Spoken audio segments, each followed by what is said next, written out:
শুভ নববর্ষ সবাইকে।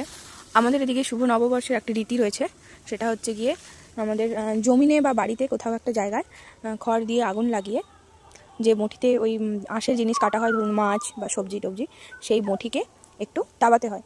তো সেই তাবা মুঠি হালকা অল্প একটু ঠান্ডা করে প্রত্যেকে গায়ে শরীরে ঠেকানো হয়। তার বৈজ্ঞানিক কী ব্যাখ্যা রয়েছে আমার তা জানা নেই, আপনারা জানলে অবশ্যই কমেন্ট করবেন। আমরা কেন বলতে ভয় পেয়ে যাই। এখানে বৌদি আর তিনিও চলে এসেছে বটির ছ্যাঁকা খেতে। মা এখানে আগুনটা জ্বালিয়ে দিয়েছে, আস্তে আস্তে জ্বলছে। অত খড় পাওয়া যায়নি, তাই কিছুটা খড় আর এদিকের পাতা। এখানে আম গাছ রয়েছে, অনেক গাছ রয়েছে, ছোট্ট একটা পুকুরও আছে আমাদের, সেই পুকুর দিয়ে এই যে দেখুন, এটাই হচ্ছে কি আমাদের এখানে রীতি।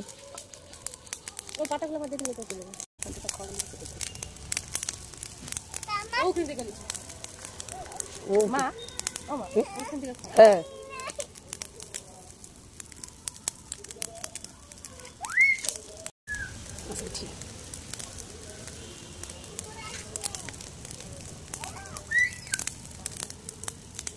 কবারটা খোলা আছে, বন্ধ দেওয়া যদি চলে আসবে।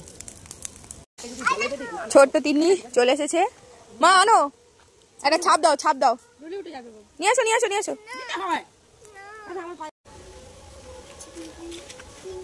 বাগান বাড়ি থেকে এসে দেখছি বটিটা হয়ে গেছে, শাঁকা ঠান্ডা হয়ে গেছে। সবার আগে দেওয়া হবে তিন্নির পেছনে, হয়ে গেল 3 বার দেওয়া। গুগল আমাদের জন্য অপেক্ষা করছে, আমরা কখন ওপরে যাব। এখানটাতেই বসেছিল আমাদের জন্য অপেক্ষা করে। চলো মা, তিন্নির পরে এবার গুগলের পেছনে দেওয়া হবে।